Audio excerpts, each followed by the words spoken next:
سهراب حسنی.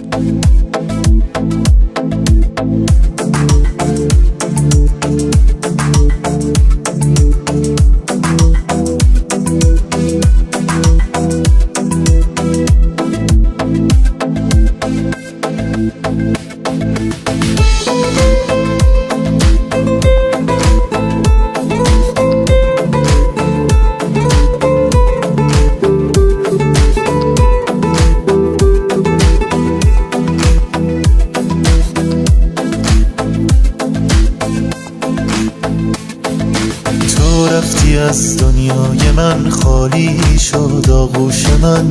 زندگی واسم حروم، هیچکی نکرد دل و آروم. آرزو بر دل شدم، بی خیال غم شدم. هر جایی بیا به رو، اما گوش هر کس شدم. زندگیمو پس بده، آبرومو پس بده.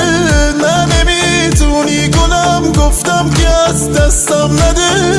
من ضعیف بی دست و پا، میون این گرگا دما. بی دفاع بی سپر، واگذارت به خدا.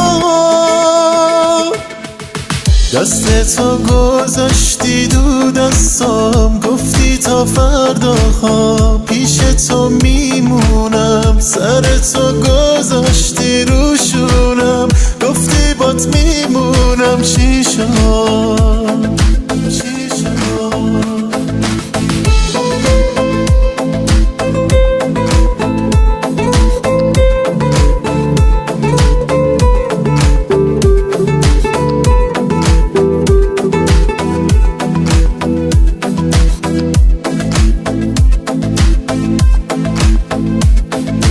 میبینم اون روزی که تو برگردی با یک کوه غم. زندگی واسط حروم، افتاده ای به پای من. تو پشیمونی ولی از سنگ اون موقع دلم. خیره به من ظلمی زنی، با فریادم بهت میگم.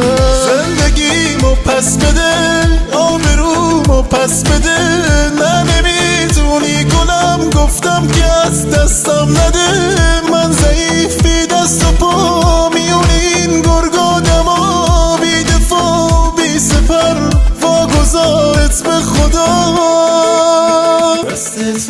دستتو گذاشتی دو دستام، گفتی تا فردا ها پیش تو میمونم. سرتو گذاشتی رو شونم، گفتی بات میمونم. چی شد؟